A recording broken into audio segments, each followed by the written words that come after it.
Nah, kita lanjut ya. Nah, jadi dari kriteria-kriteria tadi itu kita bisa melakukan pembobotan. Pembobotan ya, misalnya kita lebih menekankan kepada harga misalnya sini ya. Jadi price itu ya kita bobotkan 30% gitu kan. Industrial experience itu berapa persen misalnya, dan seterusnya. Ya.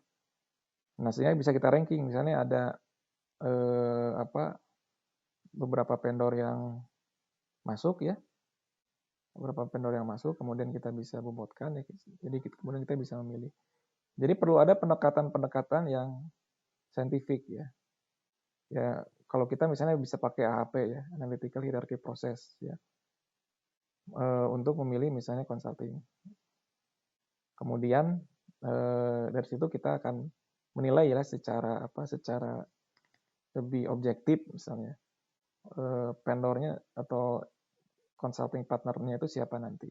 Walaupun sudah ada solusinya, kalau keputusan bisa jadi beda, gitu kan? Karena keputusan yang memutuskan kan pimpinan ya. Jadi kita sampaikan nih, ini dari hasil pemilihan kita ya, dengan melihat kriteria ini, dari misalnya 5 vendor ini ya, A, B, C, D, E ya, yang menang itu A.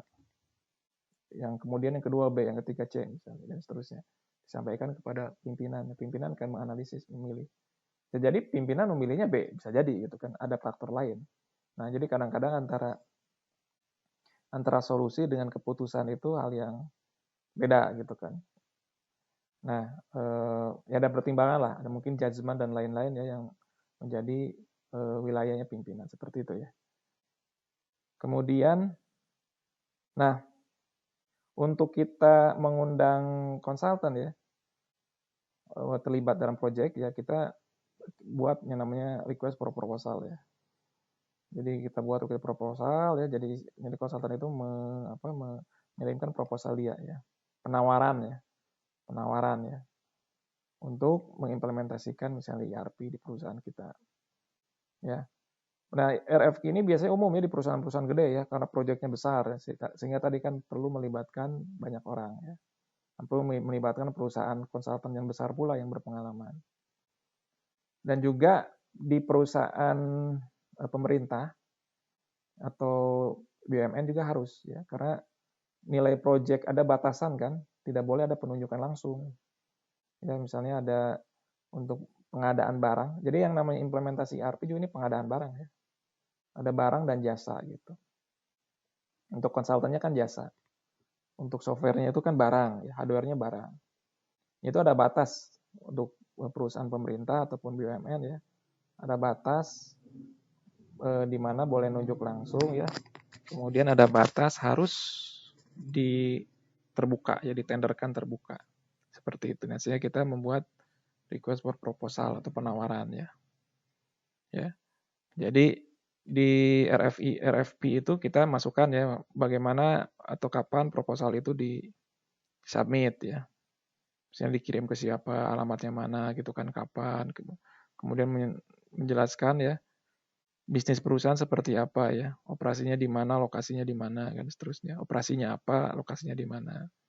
Kemudian sistem IT yang sekarang apa gitu kan. Kemudian bagaimana sistem itu nanti akan berinteraksi dengan sistem ERP. Kemudian high level scope of project ini misalnya modulnya apa. Ya. Kemudian benefit of company ya. Jadi benefit yang diharapkan ya ketika implementasi ini dilaksanakan yang tadi ya. Kemudian skop pekerjaan ya, meliputi apa saja. Ya, apakah di situ juga termasuk misalnya trainingnya dan lain gitu kan ya. Kemudian apa termasuk misalnya juga maintenance-nya, supportnya bisa jadi seperti itu. Kemudian durasinya ya, high level ya. Jadi kira-kira estimasi waktunya berapa.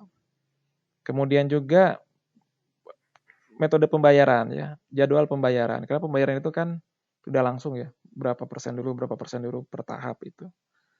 Ya, kemudian kalau misalnya bisa on time dapat bonus nggak?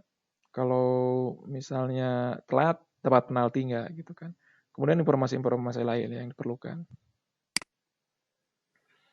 Nah ini ya, ini adalah request for proposal ya.